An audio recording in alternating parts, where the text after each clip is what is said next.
Selamat datang di channel kami, jangan lupa like dan subscribe channel di bawah ini.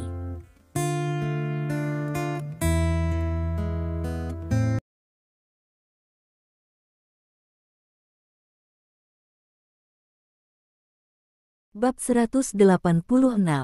Natasha layak menjadi wanita terkenal, dia bernyanyi dengan sangat baik. Stephen Lin merasa bahwa tingkat nyanyian Natasha akan mengejar dirinya sendiri. Setelah menyanyikan lagu itu, Qian Dabao memimpin dan berkata, "Kamu tahu, kamu bernyanyi dengan sangat baik, bukankah seharusnya kamu memberi seseorang segelas anggur?" "Jangan konyol." Natasha menutup mulutnya dan tersenyum, "Sungguh segelas anggur, aku tapi seseorang yang punya pacar."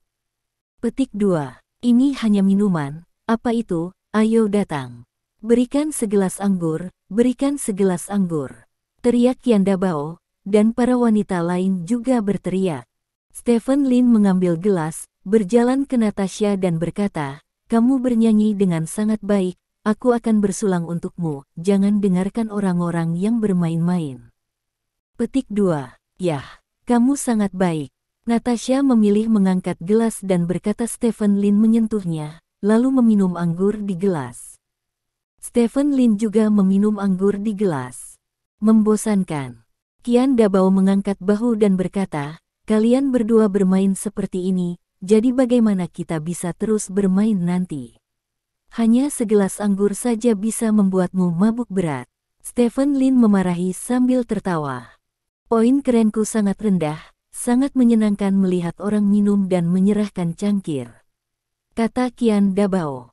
"Mereka semua adalah orang-orang tingkat tinggi, jangan berbicara terlalu vulgar." Stephen Lin tertawa. "Hahaha, aku tidak menyangka Stephen begitu serius." "Minum dan minumlah," kata Qian Dabao. Stephen Lin tersenyum dan mengangguk. Semua orang minum dan mengobrol, dan suasananya sangat bagus. 2 jam berlalu dalam sekejap mata. 6 orang yang hadir meminum 10 botol anggur, yang cukup cepat. Namun, apakah itu untuk Stephen Lin atau wanita itu? Jika seseorang memiliki lebih dari 1 botol anggur, mereka tidak akan mabuk. Namun, di bawah rangsangan alkohol, para wanita ini perlahan melepaskannya. Sebelum bernyanyi, mereka semua lebih kostum halus. Itu lagu yang sulit. Setelah meminumnya, semua jenis lagu kuning kecil dinyanyikan. Bahwa Linda dikatakan bisa menyanyikan opera, jadi dia menyanyikan paragraf 17 sentuhan, yang membuat hati orang bergoyang. "Sejujurnya, Saudara Lin, selama bertahun-tahun, keluarga Qian kami memang telah memahami sedikit pegangan keluarga Sen," kata Qian Dabao. "Aku juga berpikir begitu." Stephen Lin tersenyum.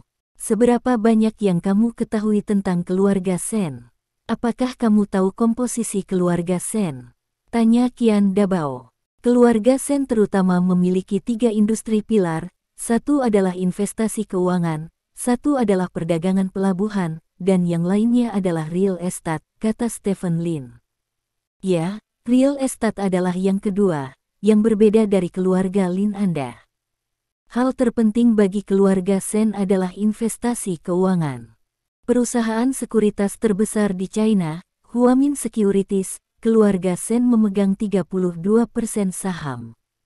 Pada saat yang sama, di Bank Rongjin kami di Provinsi Jinmin, keluarga Sen menyumbang 10% dari saham.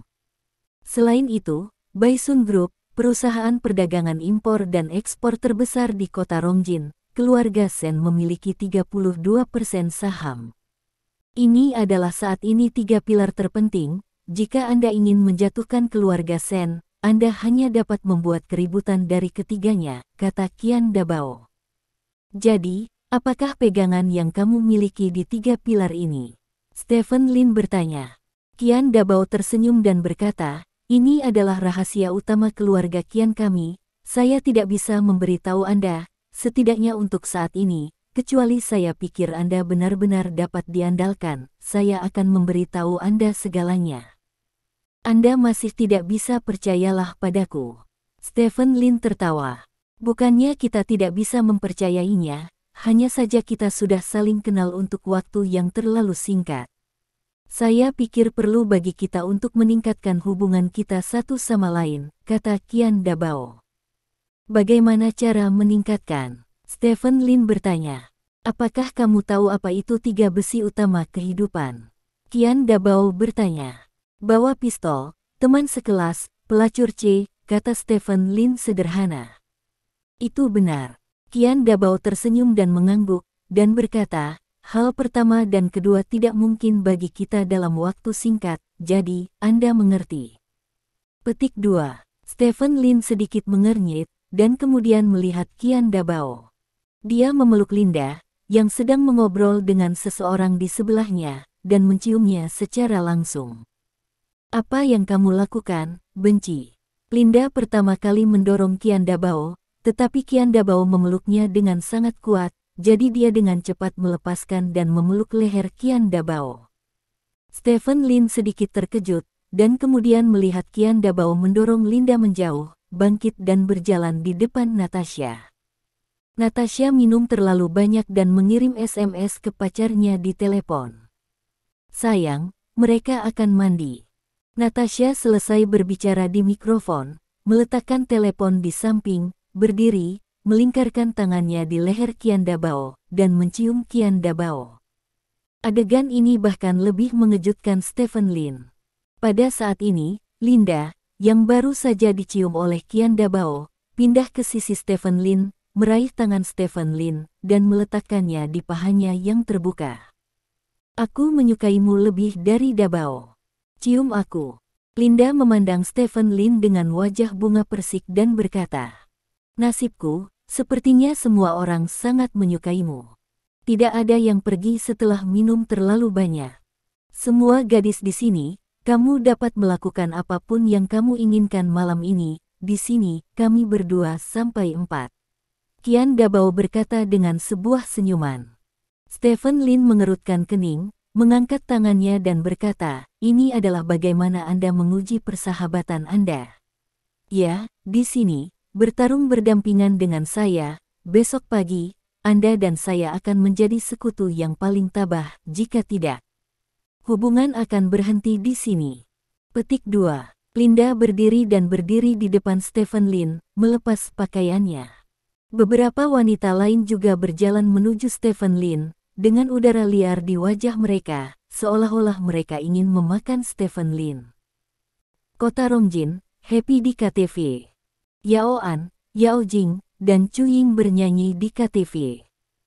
Di atas meja ada makanan ringan piring buah, serta beberapa botol bir. Kakak, apakah kakak iparku benar-benar tidak datang? Yao An bertanya. Dia bilang dia akan datang, jadi dia pasti sibuk, kata Yao Jing. Sudah 1 jam sejak dimulai, kata Yao An. Kakak iparmu memiliki banyak hal yang harus dilakukan. Senang berada di sini, kata Yao Jing. Kakak, apakah kamu memiliki hubungan yang baik dengan saudara iparmu? Tanya Chu Ying tiba-tiba. Tidak apa-apa, ada apa? Tanya Yao Jing. Tidak, saya hanya berpikir itu sedikit aneh. Mengapa Anda sudah menikah selama 4 tahun dan masih belum memiliki anak? Jika hubungan Anda benar-benar baik, bukankah seharusnya Anda sudah memiliki anak? Atau Anda tidak ingin punya anak? Tanya Chu Ying. Tidak ada rencana, kata Yao Jing. Oh, kalau begitu, apakah kamu mengambil tindakan perlindungan setiap saat? Kata Chu Ying. Ying, kamu terlalu banyak bertanya. Kata Yao An. Berapa umurnya? Pacar saya masih berbicara kepada saya tentang pose apa yang mereka sukai dengan pacar mereka. Jangan terlalu konservatif. Kata Chu Ying. Era saat ini memang lebih terbuka, tapi keterbukaan bukanlah pergaulan bebas. Kata Yao Jing. Pemikiran lama. Chu Ying bergumam pelan. Yao An menatap Yao Jing dengan senyum masam, dan duduk dalam posisi berdoa dengan tangan terlipat, seolah meminta Yao Jing untuk tidak memiliki pengetahuan yang sama dengan Chu Ying. Yao Jing secara alami tidak memiliki pengetahuan yang sama dengan Chu Ying. Dia melirik arlojinya, dan itu sudah jam 9 pagi. Dia tahu bahwa Stephen Lin sedang sibuk, jadi dia tidak pernah menelepon Stephen Lin untuk mendesaknya. Pada saat ini, Ponsel Yao Jing tiba-tiba berdering, dan panggilan itu dari Stephen Lin. Aku turun, di mana kamu? Stephen Lin bertanya. Kotak V02, kata Yao Jing. Oke, aku akan segera naik. Stephen Lin menutup telepon setelah dia selesai berbicara. Kakak iparmu ada di sini, kata Yao Jing. Akhirnya di sini, Yao An berkata dengan gembira. Aku harus minum beberapa minuman lagi dengan iparku sebentar lagi. An, ayo minum adik iparku bersama, bagaimana menurutmu? Chu Ying bertanya sambil tersenyum. Oke, Yao An mengangguk. Kakak iparmu datang ke sini setelah minum, jadi tenanglah untukku, jangan minum terlalu banyak, kata Yao Jing. Kakak, jika kamu minum dengan orang lain, mengapa tidak meminumnya dengan keluargamu sendiri? Tidak ada alasan untuk minum lebih banyak dengan keluarga kita sendiri, kata Chu Ying. Yao Jing sedikit mengernyit dan tidak mengatakan apa-apa. Tidak lama kemudian, pintu kotak didorong terbuka, dan Stephen Lin masuk dari luar, membawa tas bersamanya. Lihat apa yang aku bawakan untukmu. Stephen Lin tersenyum dan meletakkan tas di atas meja dan membukanya. Di dalam tas ada banyak tusuk sate. Di mana kamu membeli barang-barang ini? Yao Jing bertanya dengan rasa ingin tahu. Aku baru saja melihatnya di lantai bawah, jadi aku membeli beberapa, lalu aku memanggilmu. Ayo makan selagi panas, kata Stephen Lin. Kakak ipar, kamu sangat perhatian, kamu tahu kami lapar, kata Chu Ying sambil tersenyum. Stephen Lin tersenyum dan mengeluarkan seikat sayap ayam panggang dan menyerahkannya kepada Yao Jing. Kamu suka makan sayap, kata Stephen Lin. Terima kasih. Yao Jing mengangguk. Kakak ipar, aku juga menginginkannya, orang-orang juga menyukai wings, kata Chu Ying genit. Ayo, ini dia. Yao An mengambil sayap dan menyerahkannya kepada Chu Ying. Aku hanya ingin makan apa yang diberikan kakak iparku, kata Chu Ying. Ayo, ini untukmu. Stephen Lin mengeluarkan tusuk sate dan menyerahkannya kepada Chu Ying. Apa ini? Kenapa kamu belum pernah melihatnya? Chu Ying bertanya dengan curiga. Makan saja, ini enak. Ini lebih enak daripada sayapnya, kata Stephen Lin. Chu Ying dengan ragu menggigitnya, dan menemukan bahwa rasanya sangat enak, hanya sedikit amis. Apa ini? Tanya Chu Ying sambil makan. Harta karun domba, kata Stephen Lin. Apa itu yang bau? Tanya Chu Ying. Yao An juga menatap Stephen Lin dengan curiga. Sebagai orang selatan, dia belum pernah melihat atau memakan apa yang disebut harta domba. Ini adalah akhir dari testis domba, kata Stephen Lin. Wajah Chu Ying tiba-tiba membeku, dan harta domba yang dikunyah di mulutnya jatuh langsung dari sudut mulutnya. Yao An memandang Stephen Lin dengan malu, tidak tahu harus berkata apa. Ini adalah barbeque umum di utara. Yang di lantai bawah kebetulan dari utara. Ini enak, tapi kami orang selatan jarang memakannya, kata Stephen Lin. Aduh, Chu Ying muntah, lalu membuang tusuk sate di tangannya dan bergegas ke kamar mandi. Yao An dengan cepat mengikuti dan bergegas masuk. Kamu masih gadis kecil, Yao Jing berkata, meskipun kata-katanya menyalahkan, sudut mulutnya sedikit naik, dan sepertinya dia dalam suasana hati yang sangat bahagia. Bab 187. Malam itu sepelan wanita berusia 30 tahun. Setelah memikirkannya, Zhang Quan masih memanggil Stephen Lin. Terdengar dentuman musik di ujung telepon. Akan bernyanyi lagi. Kamu benar-benar bernyanyi setiap malam, kata Zhang Quan. Tidak, apakah kamu ingin datang bersama? Hanya istri dan iparku, kata Stephen Lin. Apakah itu cocok? Tanya Zhang Quan. Ada apa dengan ini? Cepatlah, Happy di V02, kata Stephen Lin. Oke. Petik 2. Menutup telepon, Zhang Quan naik taksi ke Happy D. Di ujung lain, di kamar pribadi V02 Happy D. Siapa yang datang? Tanya Yao Jing. Monitor lamaku Zhang Quan, kata Stephen Lin. Oh, Yao Jing tidak mengatakan apa-apa, dia bangkit dan berjalan ke pintu toilet, menepuk pintu, dan bertanya, apakah kamu baik-baik saja? Pintu terbuka segera setelah Yao Jing selesai berbicara. Chu Ying berjalan keluar dari pintu dengan wajah buruk, Yao An mendukungnya. Kakak, ipar laki-laki menggertak orang, kata Chu Ying sedih. Dia tidak tahu bahwa kamu tidak bisa memakannya, aku telah memberinya pelajaran, kata Yao Jing. Bagaimana bisa benda itu dimakan manusia? Menjijikkan, kata Chu Ying. Kakak ipar, kamu benar-benar. Yao An tampak sedih dan menatap Stephen Lin dengan sedikit kebencian. Stephen Lin meraih harta domba dan berkata sambil makan, kalian psikologis, makanan ini enak. Petik 2.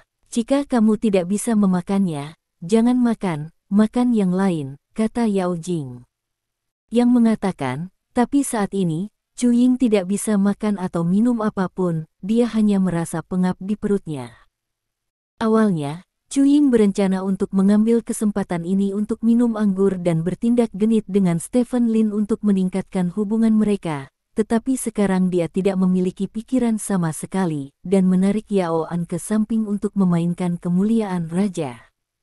Yao Jing memandang Stephen Lin tanpa daya. Stephen Lin mengangkat bahu dan berkata bahwa dia juga tidak berdaya. Yao Jing duduk di sebelah Stephen Lin dan bertanya, berapa banyak yang kamu minum di malam hari? Ada lebih dari 1 botol anggur, dan mereka harus terus minum, jadi aku akan pergi dulu. Stephen Lin tersenyum. Oh.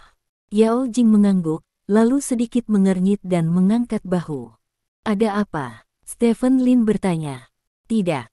Yao Jing menggelengkan kepalanya. Dia mencium aroma parfum di tubuh Stephen Lin, dan itu adalah parfum yang sangat mewah, merek yang dia sukai, tetapi dia tidak menyemprotkannya hari ini. Yao Jing tidak bertanya lagi. Dia menuangkan segelas jus plum asam kepada Stephen Lin dan berkata, jangan minum terlalu banyak, hanya bernyanyi dan mengobrol. Petik 2. Nah, tunggu monitor datang dan minum bersamanya. Nanti. Stephen Lin berkata, dia mengambil jus prem dan meminumnya dalam 1 tegukan, lalu berkata sambil tersenyum, beri aku cangkir lagi. Petik 2. Yao Jing menuangkan secangkir lagi untuk Stephen Lin. Suasana di dalam box agak sepi, hanya suara game King of Glory dan sedikit musik. Pada saat ini, Zhang Quan akhirnya datang. Zhang Quan mendorong pintu hingga terbuka, melihat Stephen Lin, tersenyum dan berjalan masuk, duduk di sebelah Stephen Lin, dan menyapa Yao Jingxian. Bisakah kamu keluar begitu larut? Apakah istrimu peduli padamu? Stephen Lin bertanya sambil menuangkan minuman untuk Zhang Quan. Tidak apa-apa untuk memberitahu istri saya untuk minum dengan Anda. Anda tahu, jangan minum anggur dulu. Biarkan saya menanyakan sesuatu kepada Anda, kata Zhang Quan. Ada apa? Katakan padaku, kata Stephen Lin. Kamu, apakah kamu kenal Direktur Li Sanfeng Li? Atau apakah kamu tahu bahwa seseorang yang kamu kenal mengenalnya? Tanya Zhang Quan. Saya pernah melihatnya sekali, 2 hari yang lalu di lapangan golf. Saya bertemu seseorang ketika saya sedang bermain golf. Itu adalah kenalan. Stephen Lin tidak menyembunyikannya, dan mengungkapkan hubungannya dengan Li Sanfeng. Apakah itu hanya kenalan? Zhang Quan bertanya dengan curiga. Jika dia hanya mengenal satu sama lain, Li Sanfeng tidak akan banyak membantunya, dan dia bahkan pergi ke perusahaan untuk memeriksa. Ya, hubungan sepihak. Namun, saya menyebutkan nama Anda kepadanya, kata Stephen Lin. Menyebutkan namaku. Zhang Quan memandang Stephen Lin dengan heran. Apakah kamu tidak menemukan sesuatu di perusahaan? Jadi aku menyebutkan namamu di depannya dan berkata bahwa kamu adalah saudara lelakiku yang baik, bagaimana? Kamu harus lebih baik di perusahaan 2 hari ini, kan? Stephen Lin tertawa. Benar saja. Itu kamu. Zhang Quan menunjuk Stephen Lin dengan penuh semangat dan berkata, aku sudah memikirkannya selama sehari, dan hanya kamu yang kemungkinan besar. Direktur Li telah menyapa orang-orang di perusahaanmu. Tanya Lin takdir. Saya pergi ke perusahaan kami untuk memandu pekerjaan saya, dan meminta saya untuk menemaninya dengan nama, tetapi saya tidak pergi. Saya mendengar bahwa dia marah di perusahaan kami, dan sekarang seluruh perusahaan mencari saya. Zhang Quan dikatakan, itu bagus, maka kamu akan kembali ke perusahaan besok, menggelar kembalinya raja, dan kemudian membunuh semua orang yang menyinggungmu. Kata Stephen Lin. Zhang Quan menggelengkan kepalanya, mengambil gelas anggur dan menyentuh Stephen Lin, dan berkata, saya tidak akan kembali. Petik 2. Mengapa? Anda sekarang memiliki Direktur Li sebagai pendukung Anda. Di perusahaan Anda, selain dari bos besar, tidak ada yang berani memprovokasi mereka. Anda, dan, bahkan jika itu adalah bos besar, mungkin tidak berani melakukan apapun kepada Anda, kan?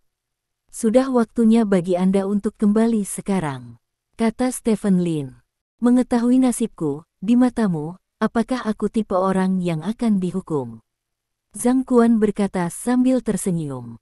Bukankah seharusnya seperti ini? Stephen Lin bertanya. Zhang Quan menggelengkan kepalanya, mengambil gelas anggur dan menyentuh Stephen Lin, lalu berkata, seperti yang kamu katakan, kembalinya raja benar-benar keren, tapi apa gunanya itu? Kembalilah dan berpura-pura menjadi kekuatan dan perusak. Gunakan ini untuk menunjukkan keagungan Anda, dan kemudian menghasilkan banyak uang di perusahaan, dianggap oleh semua orang sebagai orang besar dengan dukungan, dan dapat memasuki level teratas dalam beberapa tahun ke depan. Semua ini tidak berarti apa-apa bagi saya, jujur, saya sudah lama bosan dengan BUMN. Semua orang diatur di rumah dan menjalani kehidupan yang diatur oleh orang lain. Sejak hari pertama saya bergabung dengan perusahaan, saya tahu kemana saya akan pergi di masa depan dan berapa banyak uang saya akan membuat. Anda belum pernah menjalani kehidupan seperti itu, Anda tidak mengerti kengerian kehidupan semacam itu, dia akan menghapus semua nafsu, tepi dan sudut kita. Pengunduran diri ini, sebenarnya, saya telah memikirkannya sejak lama, bukan hanya karena dianiaya, tetapi juga karena kehendak saya sendiri. Saya berharap untuk meninggalkan sistem, meninggalkan kehidupan yang telah ditetapkan, dan menemukan gairah yang sesuai dengan usia saya. Stephen Lin menatap Zhang Quan sambil tersenyum. Ini adalah Zhang Quan menurut kesan saya. Dia adalah orang yang penuh karisma dan memiliki pencarian independennya sendiri. Di perguruan tinggi, dia luar biasa dalam gaya dan penuh semangat untuk segalanya. Ini benar-benar berbeda dari Zhang Quan berambut hitam dan sedikit gemuk yang dia lihat beberapa hari yang lalu. Satu orang. Tapi kamu tidak bisa pergi begitu saja, kata Stephen Lin. Saya menerima berita sore ini bahwa Dewan Direksi telah memecat Liu Zhou dan yang lainnya, yang dapat dianggap sebagai balas dendam untuk saya, kata Zhang Quan. Apakah Liu Zhou yang berada di belakang layar? Stephen Lin bertanya. Yah. Dia sudah cukup dihukum, kata Zhang Quan. Tidak apa-apa. Tapi, kelas tua, di mana jalanmu di masa depan? Apa yang ingin kamu lakukan? Tanya Stephen Lin. Saya ingin menjadi pengusaha, memimpin tim saya sendiri, dan berinvestasi dalam semua proyek yang menurut saya dapat menghasilkan uang. Saya menghadapi semua jenis tantangan setiap hari, kata Zhang Quan dengan mata cerah. Benarkah? Kalau begitu, aku punya posisi yang bagus untukmu, kata Stephen Lin. Posisi apa? Tanya Zhang Quan. Posisi manajer umum Yaojin Capital. Petik 2. Di bawah kegelapan, sebuah Rolls-Royce bergerak perlahan ke depan. Qian Dabao duduk di barisan belakang, mencium bau alkohol dan berbagai parfum wanita di sekujur tubuhnya. Di kursi penumpang depan, pria bertopi berpuncak masih sama. Jadi, Stephen Lin menolak undanganmu, kan? Tanya pria bertopi tinggi itu. Iya. Qian Dabao mengangguk dan berkata, orang itu, sejujurnya, dia adalah pria paling teguh yang pernah saya lihat. Dengan begitu banyak wanita cantik, dia benar-benar memegangnya, dan kemudian dengan tenang mengucapkan selamat tinggal kepada saya dan pergi. Aku harus meragukan apakah pria itu laki-laki. Petik 2. Sudut mulut pria itu sedikit terangkat di kopilot, dan sudut mulutnya sangat indah jika dilihat dari samping. Hanya pria seperti ini yang bisa melakukan hal-hal yang telah terbengkalai selama 20 tahun dan bangkit sekali, dan memenuhi syarat untuk menjadi dirimu, menjadi sekutuku. Orang yang berada di kopilot berkata, dia tidak akan pernah membayangkan bahwa kamu telah mengarahkan pandanganmu padanya, kata Qian Dabao. Ketika kata-kata keluarga Lin ibu kota kekaisaran turun, keluarga Lin di semua bagian kerajaan naga pasti akan memasuki situasi persaingan untuk hegemoni. Jika Anda tidak ingin dimusnahkan atau dianeksasi, Anda hanya dapat menemukan kekuatan yang kuat. Partner, kata orang di kopilot. Tetapi dalam hal kekuatan keseluruhan, ukuran keluarga Lin di kota Sengki jauh melebihi keluarga Lin di kota Selat, kata Qian Dabao. Keluarga Lin di kota Sengki semuanya adalah sekelompok iblis kanibal. Mereka adalah pesaing terkuat. Jika kita bekerja sama dengan mereka, hasil akhir kita akan dianeksasi. Hanya mencari Stephen Lin, yang saat ini berukuran terkecil, adalah yang paling kuat. Pilihan yang baik, dalam hal ini, Stephen Lin harus mengandalkan kekuatan kita, dan kita dapat mengambil inisiatif mutlak. Karakter dan karakter Stephen Lin telah diuji, dan kemudian kita akan melihat bagaimana dia memecahkan sen keluarga di kota Rongjin. Dia benar-benar memiliki sarana yang luar biasa, kalau begitu. Kau bisa mengatur agar aku bertemu dengannya, kata pria di kopilot. Oke. Qian Dabao mengangguk. Saya penasaran, apakah Anda menahan diri? Tanya pria di kopilot itu. Tidak. Qian Dabao menggaruk kepalanya karena malu dan berkata, ketertarikan para goblin itu telah muncul, dan aku tidak bisa menghentikannya. Petik 2. Huff. Petik 2. Malam yang dalam menyelimuti tanah kerajaan naga. Beberapa mobil dengan plat nomor kota Selat melaju ke kota Rongjin pada malam seperti itu. Setiap mobil penuh dengan orang, dan wajah semua orang sangat serius, karena orang-orang ini tahu bahwa mereka akan pergi ke kota Rongjin untuk melakukan pekerjaan besar. Di salah satu mobil, Ren Xuesong memegang ponsel. Saya telah menghubungi Anda seorang pembunuh tingkat 3 Wuking, dan pihak lain menawarkan 300 juta yuan. Kata ujung telepon yang lain. 300 juta, ini uang sungguhan, ya. Kembalilah ke Laoli dan biarkan dia menyadari propertiku dan mengumpulkan uang sesegera mungkin, kata Ren Xuesong. Ya, bab 188. Tidak ada yang tahu seberapa bertekad Ren Xuesong berada di jalan tol menuju kota Rongjin. Sebelum itu, dia sudah mengirim istri dan anak-anaknya, anak-anak Xiaoshan dan Xiaoshan Sheng ke tempat yang aman. Ren Xuesong hanya memiliki satu tujuan dalam perjalanan ini, untuk membunuh Zhou Zhisheng. Untuk meningkatkan tingkat keberhasilan operasi, Ren Xuesong bahkan menjual properti keluarganya dan menyewa Wuking kelas 3. Tidak murah untuk meminta Wuking dari peringkat ketiga meskipun harga 300 juta yuan tinggi, itu tidak keterlaluan, karena ada peraturan di seluruh dunia. Wuking tidak dapat menembak sesuka hati di kota. 300 juta ini yuan tidak hanya biaya pembunuhan, atau biaya menjalankan. Setelah Wuking peringkat ketiga ini membunuh Zhou Zhisheng di kota Rongjin, itu berarti dia akan dicari oleh klan naga, yang berarti dia tidak akan bisa sombong di negara naga sepanjang hidupnya. Jadi baru dibuka dengan harga 300 jutaan saja. Ren Xuesong tidak peduli tentang hal lain. Dia hanya perlu membunuh Zhou Zhisheng. Jika dia benar-benar dapat membunuh Zhou Zhisheng, bawahannya akan berakar di tempat dan kemudian mengambil wilayah Zhou Zhisheng. Ini adalah perjalanan yang ditakdirkan untuk datang dan pergi, terlepas dari kegagalan atau kesuksesan. Di sisi lain, kota Rongjin. Di dalam Happy di KTV. Sepertinya aku belum pernah mendengar tentang ibu kota Yaojin, kata Zhang Quan.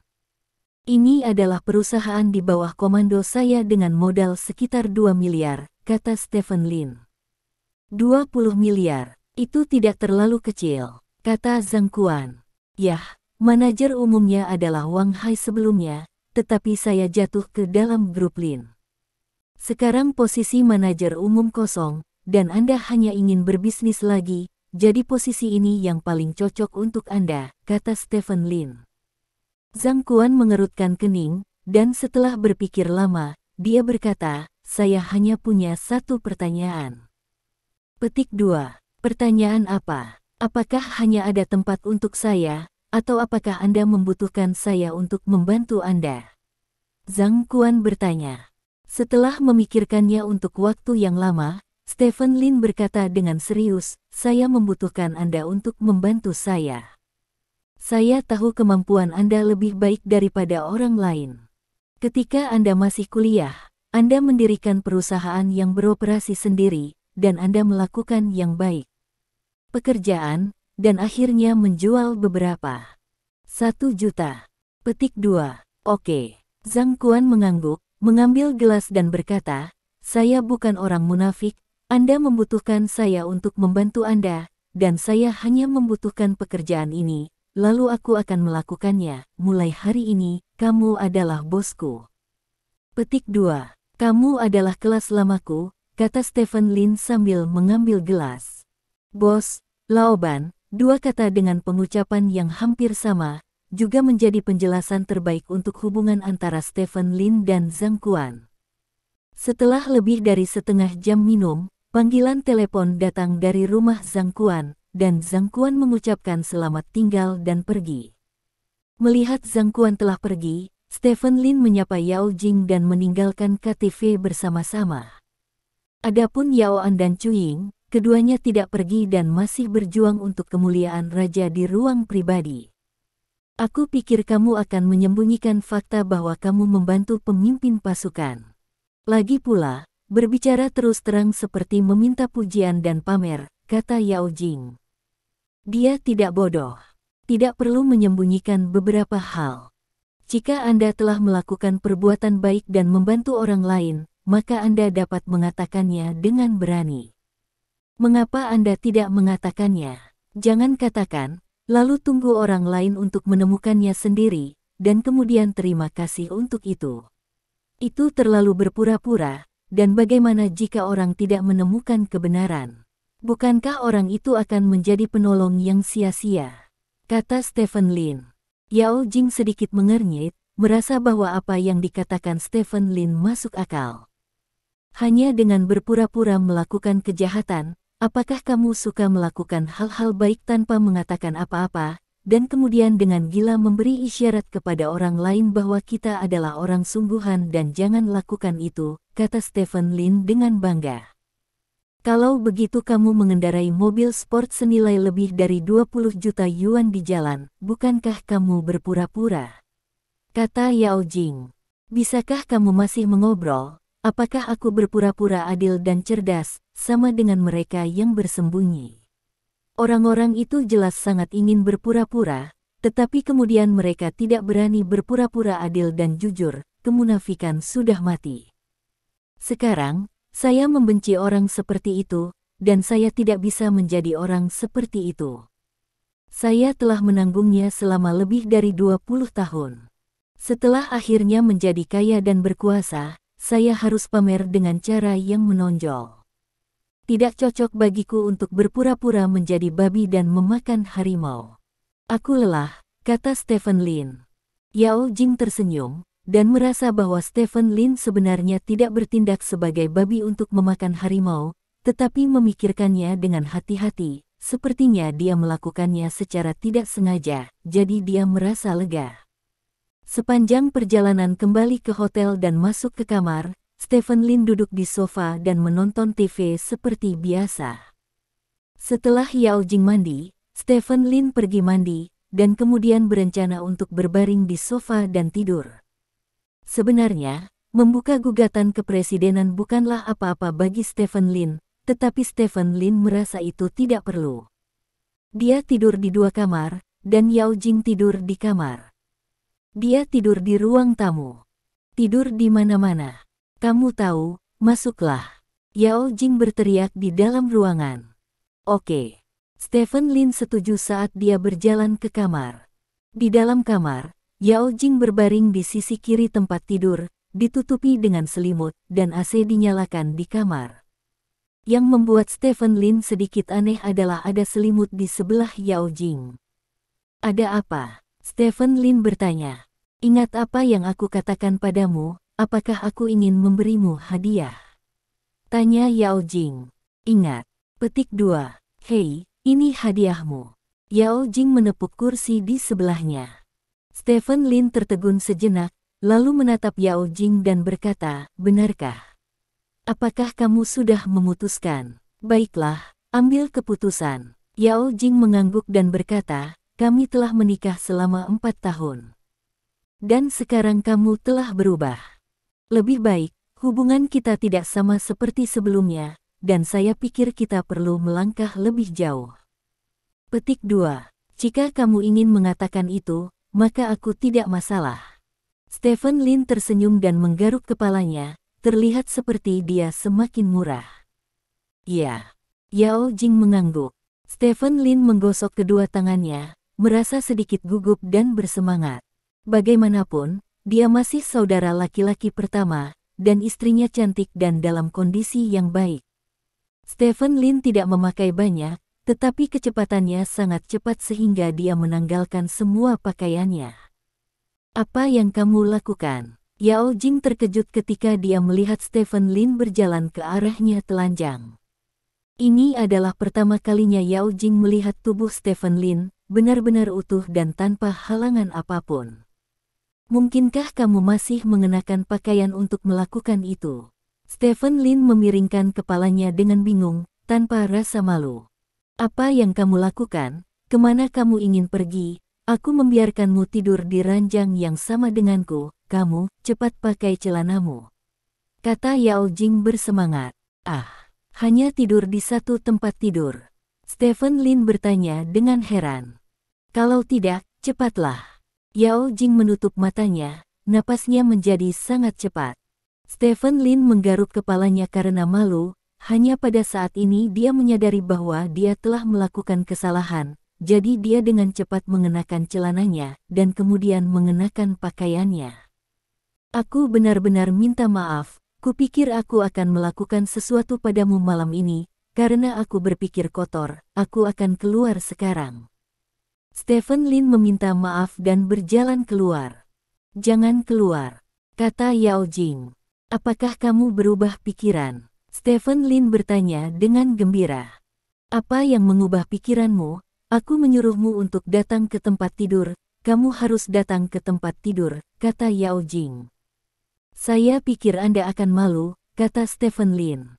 Aku melihat laki-lakiku, apa yang membuatku malu, cepatlah, desak Yao Jing.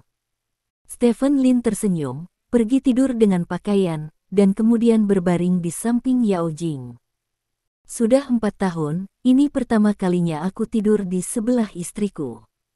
Sepertinya bukan sesuatu yang bisa dibanggakan, tapi aku selalu merasa sedikit bangga. Stephen Lin berbalik dan berbaring miring untuk melihat. Di Yao Jing. Yao Jing berbaring telentang, ditutupi dengan selimut tipis, garis tubuhnya sangat indah, dan wajahnya seputih batu giok tanpa cacat. Aku tidak menyuruhmu untuk tidak tidur, kata Yao Jing, melihat ke langit-langit.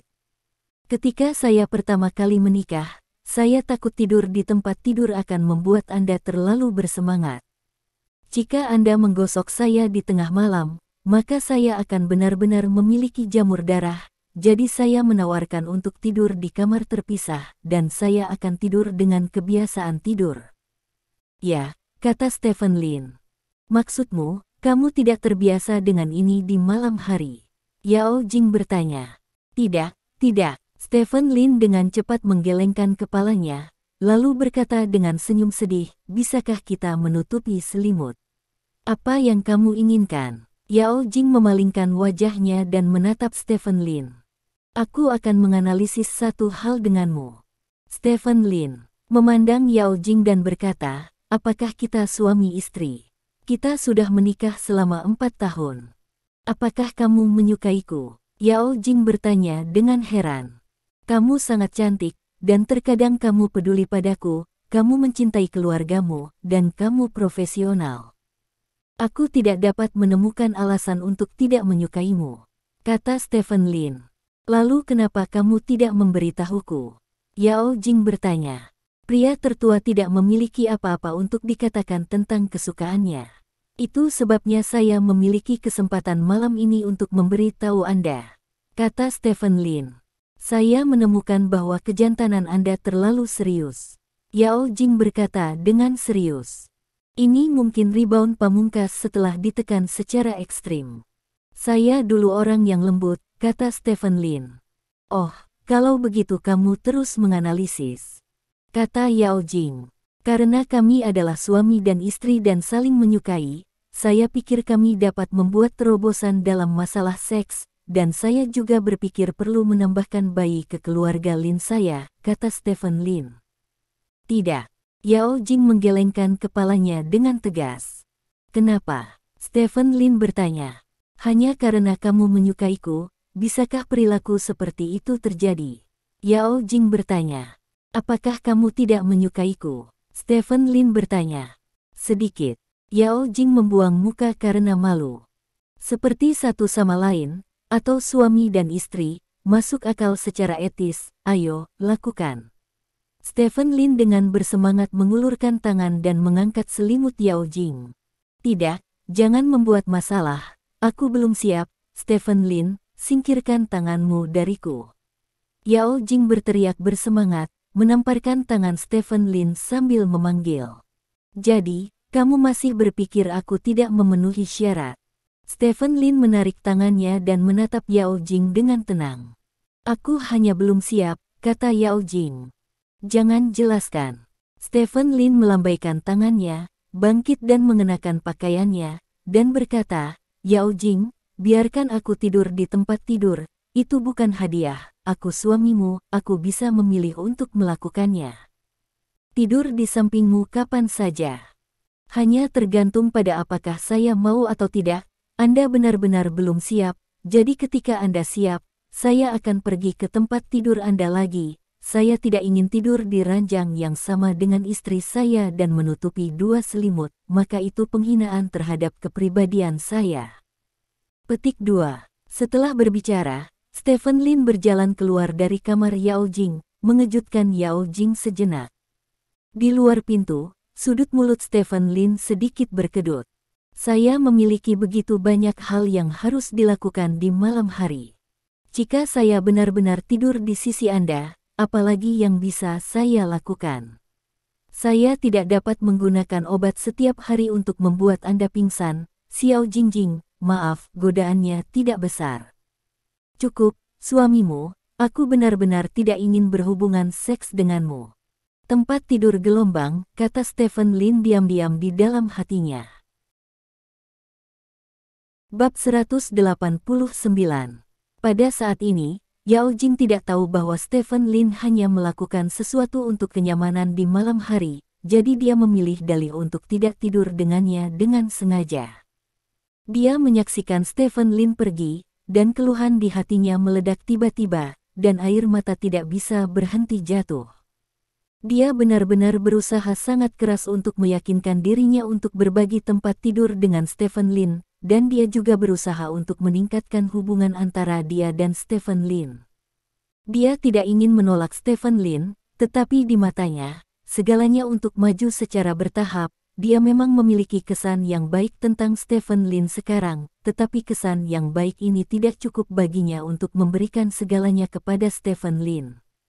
Meskipun mereka memiliki nama suami dan istri, mereka tidak pernah menjadi suami dan istri selama 4 tahun. Sekarang dia telah sepenuhnya menjadi wanita Stephen Lin dalam lebih dari sebulan. Dia benar-benar tidak bisa melakukannya. Dia mengaku munafik, tapi apakah ada wanita yang tidak munafik? Bajingan Stephen Lin, bagaimana mungkin dia tidak memahami usahanya sendiri? Yao Jing diam-diam menamparkan posisi Stephen Lin yang baru saja berbaring, seolah-olah Stephen Lin masih terbaring di sana. Stephen Lin tidak menyangka Yao Jing begitu sedih. Dia sangat maskulin dan terbiasa memikirkan dirinya sendiri. Ini bukan masalah bagi seorang tiran, karena dia adalah seorang raja, tetapi jika dia seorang suami, dia melakukan ini, aku benar-benar minta maaf untuk Yao Jing. Stephen Lin kembali ke ruang tamu, duduk di sofa, dan menutup matanya. Setelah satu malam berlalu seperti ini, Yao Jing tidak melepaskan semuanya sepenuhnya, dan membiarkan Stephen Lin pergi ke tempat tidurnya dan melakukan apa yang akan dilakukan suami dan istri dengannya. Dini hari berikutnya, Yao Jing bangun dan menemukan Stephen Lin. Aku memikirkannya, dan sudah waktunya untuk kembali ke kota Selat. Ada terlalu banyak hal di perusahaan, kata Yao Jing. Oke. Stephen Lin mengangguk. Dia membawa keluarga Yao Jing melalui kota Rongjin. Dia awalnya berharap bahwa orang-orang dari keluarga Sen akan dapat mengambil tindakan terhadap mereka, sehingga dia akan memiliki alasan lain yang sah untuk menyerang keluarga Sen. Saya tidak berpikir bahwa keluarga Sen tidak pernah pindah, jadi tidak ada artinya mengambil keluarga Yao Jing. Dari sudut pandang ini, Stephen Lin dapat dikatakan berdarah dingin. Menggunakan keluarga istrinya sebagai umpan, kebanyakan orang tidak dapat melakukan hal semacam ini. Namun, untuk Stephen Lin, hanya keluarga Yao Jing yang cukup memenuhi syarat. Menjadi umpan. Tentu saja, premis dari semua ini adalah bahwa Stephen Lin pasti akan menjaga keamanan keluarga. Jika dia tidak memiliki kepercayaan diri seperti itu, tentu saja dia tidak bisa melakukan hal seperti itu. Ketika Zhou Yanqiu tahu dia akan kembali, itu sangat tidak nyaman. Dia tinggal di kota Rongjin dengan cukup nyaman. Dia tinggal di hotel bintang 5 dan makan makanan lezat dari gunung dan laut setiap hari. Masak dan makan. Stephen Lin mengatur mobil komersial untuk membawa kembali keluarga Yao Jing. Selain itu, setidaknya ada 3 mobil yang diam-diam melindungi Yao Jing dan keluarga mereka. Yao An tidak berencana untuk kembali. Bagaimanapun, sebagai penjilat anjing, dia akhirnya memenangkan persetujuan dari calon suaminya, tetapi Cuying tidak tahan. Cuying membiarkan dia kembali, mengatakan bahwa dia ingin dia menghabiskan waktu. Lebih banyak waktu dengan keluarganya. Masuk ke mobil bersama Yao Jing. Menyaksikan keluarga itu pergi, Stephen Lin pada awalnya tidak merasakan apa-apa, tetapi ketika dia kembali ke kamarnya di hotel, perasaan aneh muncul di benaknya.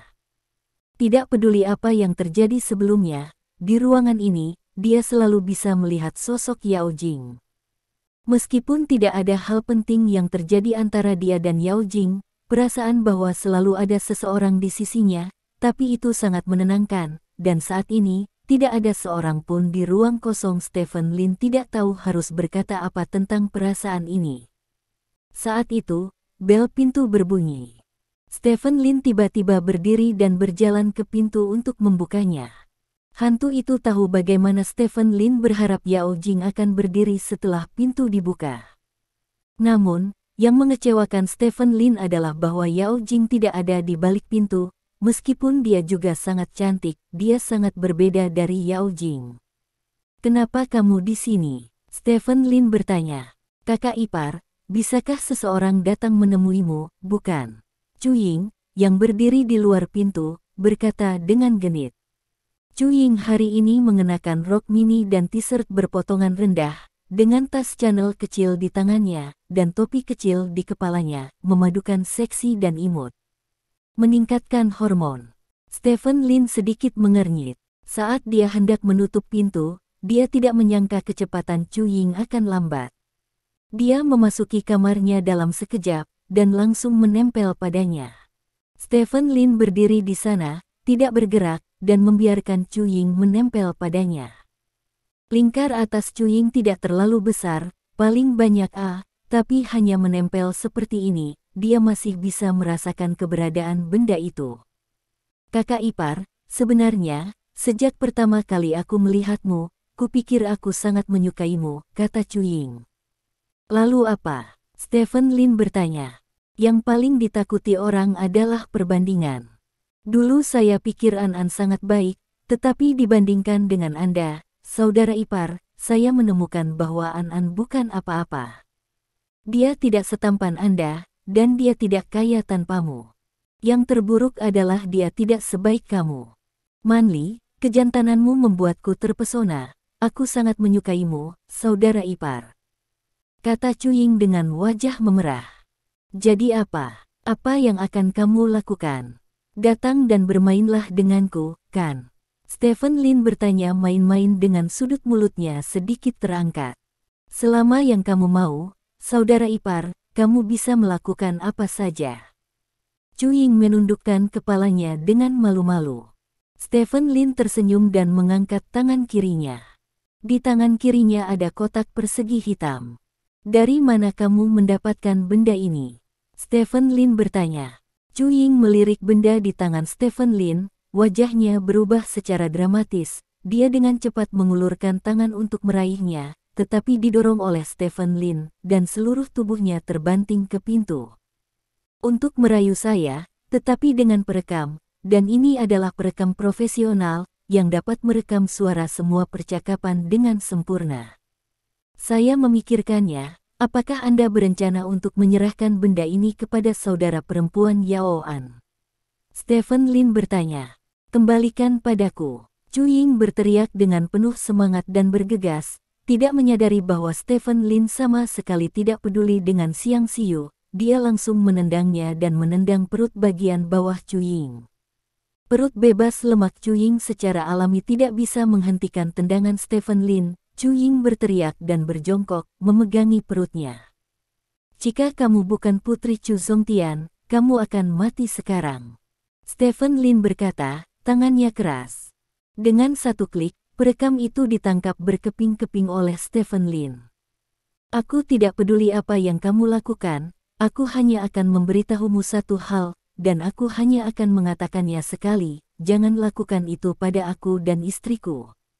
Jika ada waktu berikutnya, ayahmu tidak bisa menahanmu, keluarlah. Stephen Lin menegur. Cuying terkejut dengan teriakan Stephen Lin. Dia tidak peduli dengan rasa sakit di perutnya, dia bangkit dan membuka pintu dan berlari keluar. Stephen Lin tersenyum menghina. Dari saat Cuying mendekatinya, dia menyadari ada sesuatu yang salah. Tidak ada pria yang cocok untuk gadis seperti Cuying.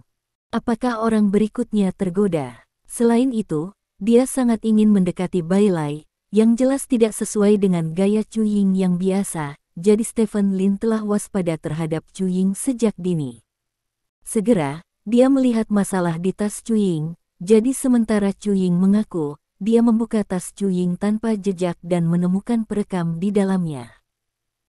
Jika dia tidak bisa menahan diri untuk mengatakan sesuatu yang ambigu kepada Cuying sekarang, atau bahkan melakukan sesuatu yang ambigu, maka Cuying hanya akan mengirim tape recorder ke rumah Yao Jing. Tidak peduli apa identitas Stephen Lin atau seberapa kaya dia akan menjadi dipaku di tiang rasa malu selamanya. Bagaimanapun juga, merayu saudara ipar bertentangan dengan hubungan manusia. Tidak ada yang peduli siapa yang merayu siapa, selama itu terjadi, kamu adalah binatang buas. Secara besar-besaran, begitu ini terjadi, itu akan berdampak besar pada tindakan Stephen Lin di masa depan, dan bahkan membuat Stephen Lin kehilangan kualifikasi untuk bersaing untuk keluarga Lin ibu kota kekaisaran, karena tidak mungkin keluarga Lin ibu kota kekaisaran untuk menerima seseorang dengan karakter korup. Orang-orang mendominasi. Tentu saja, tidak banyak dari mereka yang berjuang untuk hegemoni keluarga Lin yang abadi, tetapi setidaknya mereka menyembunyikannya dengan baik. Setelah berpikir lama, Stephen Lin mengangkat telepon dan membuka perangkat lunak. Pada perangkat lunak ada peta, dan titik merah bergerak di peta. Stephen Lin berjalan keluar dari kamarnya dan berjalan menuju titik merah. Lebih dari setengah jam kemudian, Stephen Lin datang ke klub permainan papan. Ada beberapa anak muda di klub. Stephen Lin mengenakan topeng yang sangat modis dan berjalan ke klub. Saat ini, di ruang pribadi klub, sekelompok anak muda berkumpul di sini. Cuying mendorong pintu hingga terbuka dan masuk. Bagaimana? Sekelompok anak muda segera berkumpul dan bertanya. Aku sangat kesal, seseorang melihatnya, dan dia memukuliku, kata Cuying dengan marah. Bagaimana itu bisa dilihat? Semua orang bertanya dengan bingung.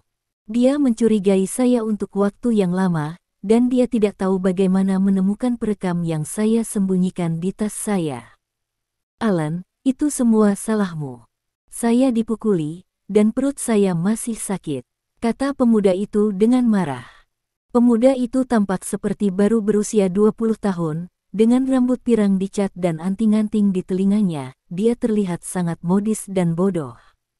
Tidak mungkin, kamu sangat cantik, kakak iparmu tidak mungkin menolakmu, dan rencanaku tidak mungkin terjadi.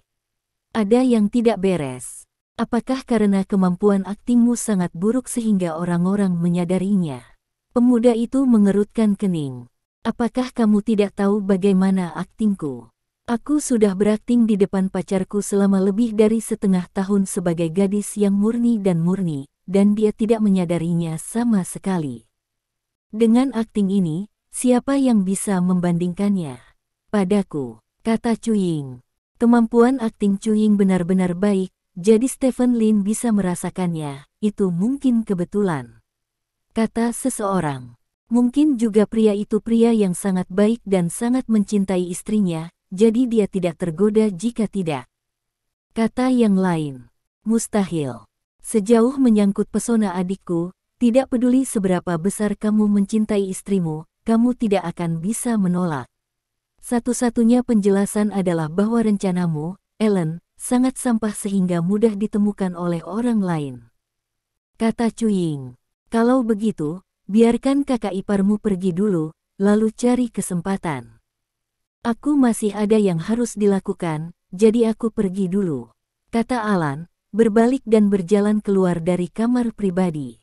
Bab 190. Alan yang keluar dari kamar pribadinya, melihat sekeliling dengan waspada setelah memastikan tidak ada orang yang mengganggu. Dia berjalan beberapa langkah keluar dari klub board game, dan kemudian masuk ke GTR yang diparkir di pintu. Mobil itu dengan cepat pergi dan menghilang di ujung jalan. Di dalam mobil, Alan membuat panggilan telepon dan keluar saat mengemudi. Dengarkan Bro Terbai, misinya gagal, kata Alan. Suara Sen Tingbai datang dari ujung telepon yang lain. Bagaimana bisa gagal? Apakah Chuying menemukan kelainan itu? Tidak, Chuying tidak menyadarinya. Dia melakukan seperti yang saya katakan, tapi Stephen Lin melihatnya, kata Alan. Melihat melalui, tampaknya Stephen Lin masih sangat waspada. Jangan khawatir tentang masalah ini untuk saat ini. Jangan biarkan dia melihat kelainan di sisi Chuying, kata Sen Tingfeng. Ya, aku mengerti, kata Alan, menutup telepon, dan meletakkan telepon ke samping. Pada saat ini, Alan tiba-tiba mendengar suara ledakan dari kopilot. Ketika Alan melihat kembali ke kopilot, ada satu orang lagi di kopilot. Pria ini mengenakan topeng, melihat ke depan, sangat aneh. Pupil mata Alan mengecil, wajahnya memucat karena shock, dia buru-buru menginjak rem, dan menghentikan mobil dengan tiba-tiba. Kamu, siapa kamu? Alan bertanya dengan ngeri, karena hubungan itu begitu tegang sehingga dia tergagap. Berkendara. Orang yang duduk di kopilot berkata tanpa ekspresi.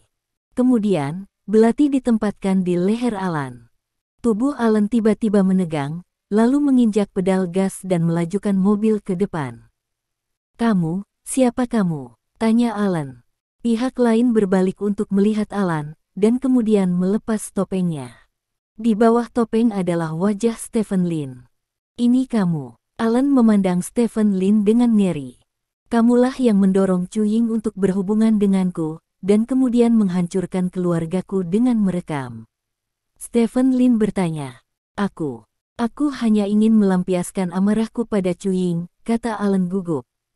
Kehabisan napas, tanya Stephen Lin.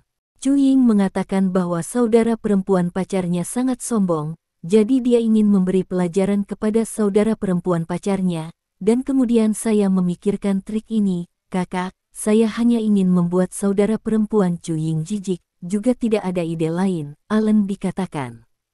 Lalu kamu baru saja menelepon Sen Tingbai.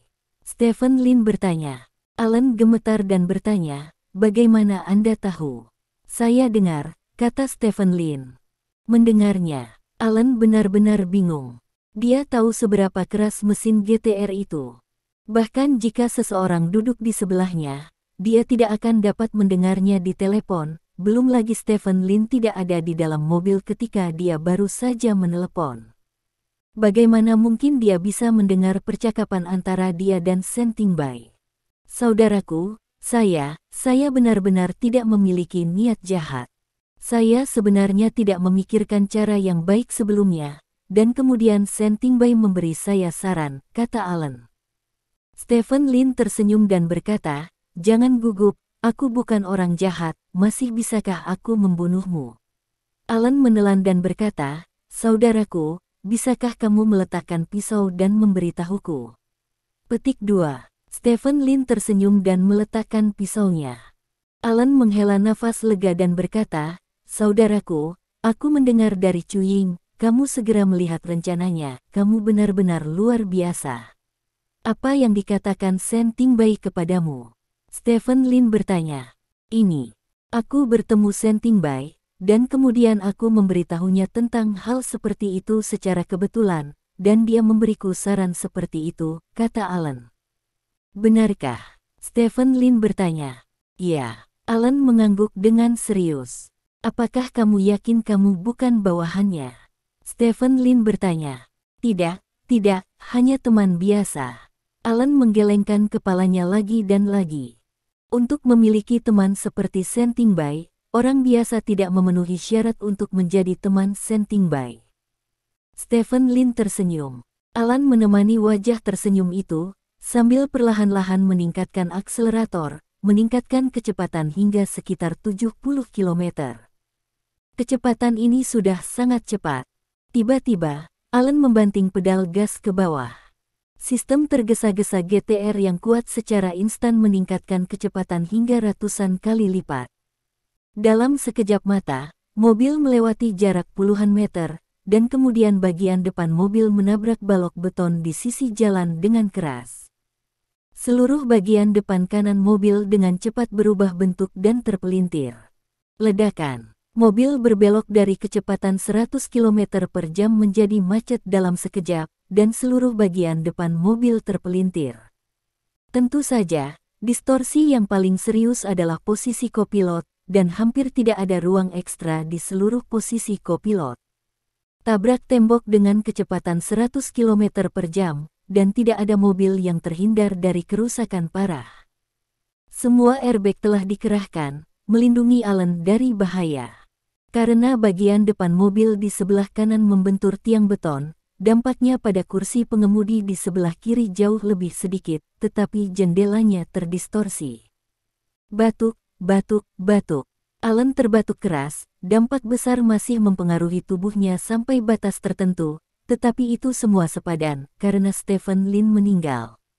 Dia tahu seberapa besar keinginan Sen Tingbai untuk membunuh Stephen Lin. Jika dia bisa membunuh Stephen Lin, atau membunuh Stephen Lin dengan cara ini, maka Sen Tingbai pasti akan mengaguminya dan bahkan menghadiahinya. Alan tidak sabar untuk melihat ke belakang, ingin melihat kondisi tragis Stephen Lin pada kopilot, tetapi Alan tercengang. Tidak ada Stephen Lin di kopilot. Alan tercengang. Tepat pada saat ini, Stephen Lin melarikan diri. Bang bang bang. Seseorang mengetuk jendela di luar kursi pengemudi. Alan menoleh untuk melihat dan melihat Stephen Lin, yang mengenakan topeng, berdiri di luar mobil. Stephen Lin mengetuk jendela dengan satu tangan dan menekan pintu dengan tangan lainnya. Alan berkeringat di sekujur tubuhnya. Bagaimana bisa Stephen Lin menjadi seperti hantu? Pada saat ini, ledakan. Dengan suara teredam, kepulan asap tiba-tiba keluar dari bagian depan mobil, dan dengan kepulan asap, api juga muncul dari bagian depan mobil. Mobil ini terbakar. Alan awalnya berencana untuk menunggu sampai polisi lalu lintas datang atau sesuatu sebelum turun dari mobil, tetapi dia tidak bisa menunggu ketika api menyala, jadi dia dengan cepat mengulurkan tangan untuk membuka pintu. Dengan sekali klik, kunci pintu terbuka, tetapi pintu tidak bisa dibuka. Stephen Lin berdiri di luar pintu dan menatapnya dengan acuh tak acuh. Bajingan, buka pintunya, teriak Alan bersemangat. Dia tahu bahwa Stephen Lin pasti menekan pintu untuk mencegahnya membuka pintu. Semuanya, datang dan bantu, pintunya tidak bisa dibuka. Stephen Lin berteriak keras. Orang-orang yang berhati hangat di sekitar datang berlarian. Stephen Lin meraih pegangan pintu dengan tangan kanannya dan menariknya keluar, dan dia terlihat sangat keras. Beberapa orang di sekitar meraih tangan Stephen Lin dan ingin membantu, dan beberapa hanya keluar dengan linggis dan mencoba membuka pintu, tetapi orang-orang ini, tanpa kecuali, tidak dapat membuka pintu. Tangan Stephen Lin berada di kenop pintu, seolah-olah pintu itu dilas, tetapi bagi orang luar, Stephen Lin berusaha mati-matian untuk membuka pintu. Orang yang tidak memiliki kungfu dalam jumlah tertentu benar-benar tidak memiliki cara untuk mengekspresikan kekuatan lawan jenis ini. Dalam waktu kurang dari setengah menit, bagian depan mobil GTR benar-benar tertutup api, dan api menyebar dengan sangat cepat. Alan sudah merasakan api menyala di bawahnya. Dia mendorong pintu dengan penuh semangat dan berteriak, "Stephen Lin, kamu sangat cepat membukakan pintu untukku. Aku bekerja keras, pintu ini macet." Stephen Lin memanggil. "Minggir, jangan berdiri di sana," seru Alan. "Alan, aku tidak akan menyerah padamu. Bahkan jika mobil itu meledak, aku tidak akan menyerah padamu." Stephen Lin berteriak. Mendengar kata-kata Stephen Lin, orang-orang di sekitar ketakutan dan mundur, karena bagian depan mobil sudah terbakar saat ini, dan mobil bisa meledak kapan saja. Hanya Stephen Lin yang masih berdiri di sana dan terus-menerus menarik pintu, diiringi tangisan Alan. Stephen Lin, menyingkir dan biarkan orang lain datang. "Stephen Lin, buka pintunya, aku tidak ingin mati. Stephen Lin, aku mohon, tolong pergi." Teriakan Alan sangat menyedihkan, tapi bagi orang luar, itu sangat hangat. Di mata mereka, kecelakaan mobil tampak seperti ini, dua teman baik pergi bermain, mengalami kecelakaan mobil, dan mobil terbakar. Salah satu dari mereka, terlepas dari hidupnya, sangat ingin menyelamatkan teman baik yang terjebak dan yang terjebak. Teman baik khawatir ledakan mobil akan melukai temannya, dia mati-matian membiarkannya pergi. Apa itu persahabatan? Ini adalah persahabatan. Satu sisi ingin menyelamatkan Anda terlepas dari hidup dan mati, dan sisi lain ingin membuat Anda tetap aman terlepas dari hidup dan mati. Seseorang datang dengan membawa alat pemadam api untuk memadamkan api, tetapi api itu membakar terlalu cepat dan terlalu kuat, dan orang-orang tidak berani mendekati sumber api sama sekali. Mereka hanya bisa menyemprotkan api pada jarak 2 atau 3 meter. Dalam sekejap mata, api telah mengalir ke dalam kabin, membakar Alan terus-menerus. "Ah!" teriak Alan kesakitan. "Seorang reporter telah datang. Semua temanmu, keluargamu, dan Sentingbai semua akan melihat pemandangan ini, dan mereka akan melihatmu terbakar sampai mati oleh api." Suara Stephen Lin terdengar di telinga Alan. Alan berteriak nyeri, "Stephen Lin, aku mohon, lepaskan aku." Petik 2. Tidak ada di dunia ini yang lebih seperti kamu membunuh seseorang, tetapi semua orang berpikir kamu menyelamatkan seseorang. Apa yang menarik, kamu melihat orang-orangnya. Di sekitarmu, mereka semua mengira aku menyelamatkanmu, tapi tidak tahu, aku menahan pintumu, aku mencegahmu meninggalkan mobil. Alan, aku bersamamu, aku tidak saling kenal, tetapi karena Anda tega membunuh saya hanya dapat mengirim Anda untuk melihat Tuhan. Jangan khawatir, seseorang akan segera menemani Anda, dan masih ada banyak orang, kata Stephen Lin.